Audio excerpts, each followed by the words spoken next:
All right, let's just jump right into this because it's a wild one. Picture this. You're a crypto founder, you've launched a few projects, and you've raised over $1 billion.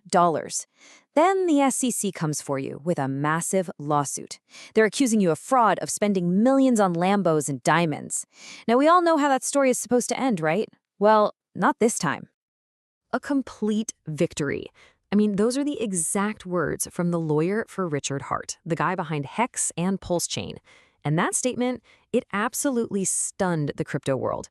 Because let's be honest, when the SEC decides to take on a crypto founder, they don't usually just pack up their bags and go home.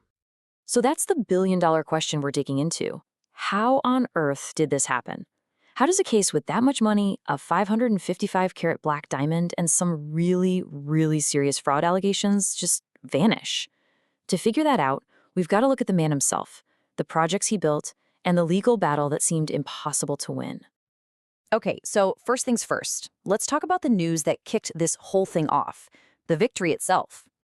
So on April 21st, 2025, the SEC basically told the court, we're done, case dismissed. Now, the reason this is such a huge deal is because it almost never happens. Seriously, this is believed to be the first time the SEC has ever had an enforcement case against a major crypto figure thrown out entirely by a federal judge. The defense's argument was a classic crypto play. They argued the tokens weren't promises of future profit, but finished usable products, so not securities.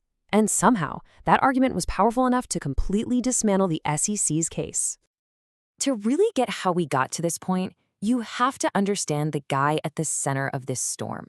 He's a man who, let's just say, has been a magnet for controversy since long before the SEC even knew his name. So Richard Hart, and by the way, his real name is Richard Schuler, is famous for this huge, flamboyant personality and a really aggressive marketing style. But his past is, well, it's complicated.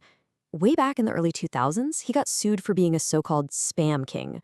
And even with this SEC win, he's reportedly still dealing with legal headaches in Finland over things like tax evasion. So yeah, this guy is no stranger to a courtroom. So what did this controversial guy actually build that brought in $1 billion? He put together this whole interconnected crypto ecosystem based on 3 main projects. First, you've got HEX. The easiest way to wrap your head around HEX is to think of it like a certificate of deposit or a CD from a bank, but for crypto. The idea was simple.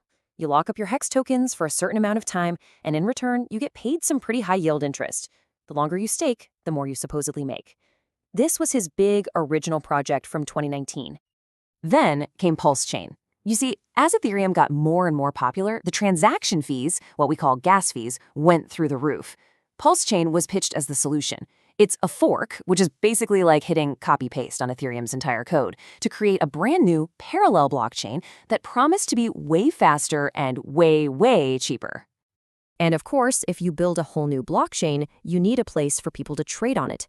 That's where PulseX comes in. It's the main decentralized exchange, or DEX, for the PulseChain network. It's not run by a company, it's just code that lets people swap tokens directly with each other. So the sales pitch here was super simple and honestly pretty brilliant.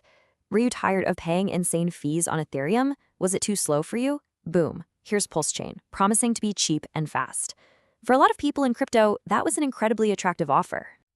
The ecosystem was built, the money came flooding in. But the US government was watching, and they did not like what they saw. What came next was a massive case with some of the most serious allegations you can make in the world of finance.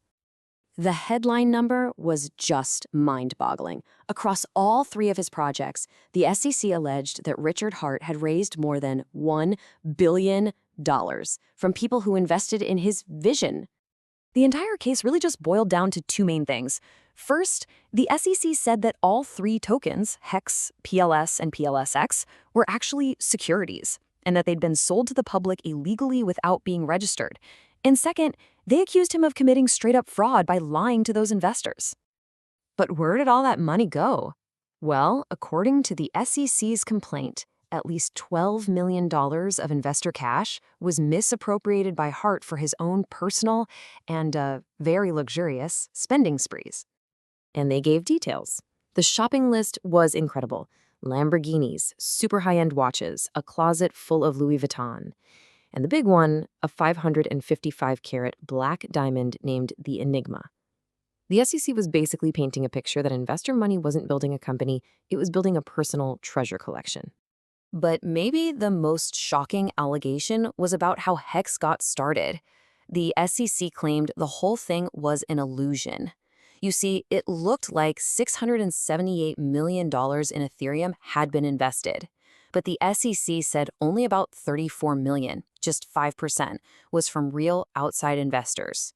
The other 95%, they alleged it was just Hart and his insiders recycling the same money over and over again to create the appearance of huge demand. So you've got this case that looks like a slam dunk. Explosive allegations, a trail of luxury goods, and then, poof, it's dropped. A total victory. But what did that victory actually mean for the people who invested and the ecosystem he built? Well, this is where the story takes a really sharp turn. So let's be crystal clear. In the eyes of the law, the story's over. Richard Hart won. But if you look at the court of the open market, the verdict is very, very different. Let's start with HEX, the original project. Its value today is down a devastating 98.4% from its all-time high. I mean, that's not a correction, that's a complete collapse.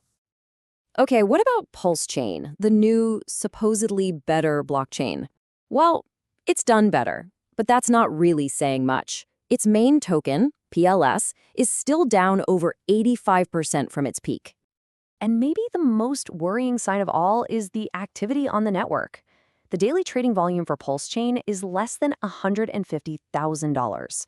For a blockchain that raised hundreds of millions, that's practically a ghost town. It really suggests that very few people are actually using it for anything. And the problems aren't just about price. The launch of the main network was reportedly a buggy mess with wild price volatility. On top of that, its main stablecoin, Paideia, which is supposed to be pegged one-to-one with the US dollar, has had a really tough time actually holding that $1 value. That creates a ton of instability right at the core of the whole system. So we're left with this crazy paradox. Richard Hart scored a legal victory that almost nobody in crypto ever has. He went up against the SEC and walked away clean. But the very ecosystem that victory was supposed to save, it looks like it's on life support, with collapsed prices and serious questions about its tech.